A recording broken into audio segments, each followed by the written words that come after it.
Hello అండి అందరికీ welcome back to my channel. So let's start the updates. నా videos చాలా మంది సబ్స్క్రైబ్ చేసుకోకుండా చూస్తున్నా, సబ్స్క్రైబ్ చేసుకొని చూడండి. అండ్ అప్డేట్స్కి వచ్చేసరికి తనూజా గారు టికెట్ ఫినాలే రేస్ నుంచి అవుట్ అనమాట. సంజనా గారు కూడా టికెట్ ఫినాలే రేస్ నుంచి అవుట్. వీళ్ళిద్దరు అవుట్ అయిన రీజన్ అండ్ గేమ్స్ నేను చెప్తాను. ఫస్ట్ అయితే ఇమాన్యుయల్ గారు అయితే సేఫ్ అండి, ఎందుకంటే టికెట్ ఫినాలే రేస్లోని ముందుకు దూసుకుని వెళ్తుంది ఇమాన్యుయల్ గారు ఇప్పటివరకు ఉన్న అప్డేట్ బట్టి.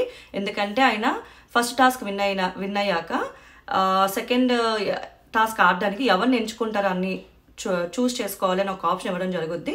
అందులో సంజనా గారిని చూస్ చేసుకున్నారు. ఇదైతే చాలా సేఫ్ మూవ్ అండి. పాపం సంజనా గారు లిటరలీ ఇమాన్యుయల్ అయితే సంజనా గారిది అడ్వాంటేజ్ కింద వాడుకుందామని విన్ అవ్వచ్చు ఈజీగానే. ఆవిడని చూస్ చేసుకున్నట్లయితే క్లియర్గా తెలుస్తుంది. అట్లయితే చేసి ఉండకుండా ఉండాల్సింది, ఆయనకి తగిన కాంపిటేటర్ని ఎంచుకొని ఉండాల్సింది. అండ్ రెండోది, తనుజా గారు అవుట్ అవడానికి రీజన్ సుమన్ శెట్టి గారు తనుజా గారికి ఒక వాటర్ టాస్క్ పెట్టడం జరిగింది. ఆ వాటర్ టాస్క్లోనే I think force of flow ఎవరో కొట్టడమో లేదా పైప్ నుంచి రావడం జరుగుంటుంది. అది వీళ్ళు హోల్డ్ చేసుకోవాలి. ఎవరైతే ఎక్కువసేపు హోల్డ్ చేసుకుంటారో వాళ్ళు విన్. సో సుమన్ శెట్టి గారు హోల్డ్ చేసుకోవడం జరిగిందంట లాస్ట్ మినిట్ వరకు. చాలా టఫ్ కాంపిటీషన్ అనేది. సో ఫైనల్గా సుమన్ శెట్టి గారు విన్ అయ్యారంట టాస్క్లోని. సో అందుకు తర్వాత బిగ్ బాస్ తర్వాత అనౌన్స్ చేయడం జరుగుతుంది. తనుజా అండ్ సంజనా గారు ఎవరైతే ఈ 10 టాస్క్లో ఓడిపోయారో వాళ్ళిద్దరూ టికెట్ ఫినాలే రేస్ నుంచి అవుట్ అని చెప్పి అనౌన్స్ చేయడం జరిగింది.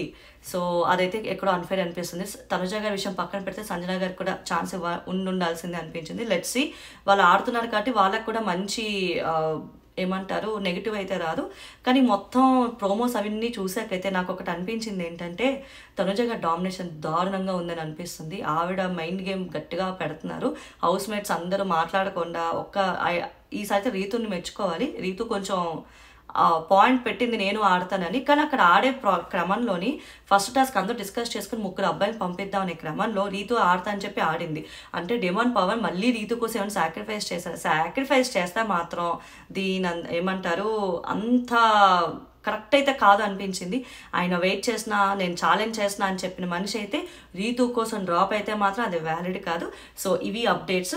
అండ్ బర్నీ గారిని ఏమో డ్రాప్ అవ్వమని చెప్తాదంట. ఫస్ట్ ఆడుతున్నప్పుడు ప్రోమోలో చూసినట్లయితే గిట్లా గోకింది, అందుకే ఆగాను అని.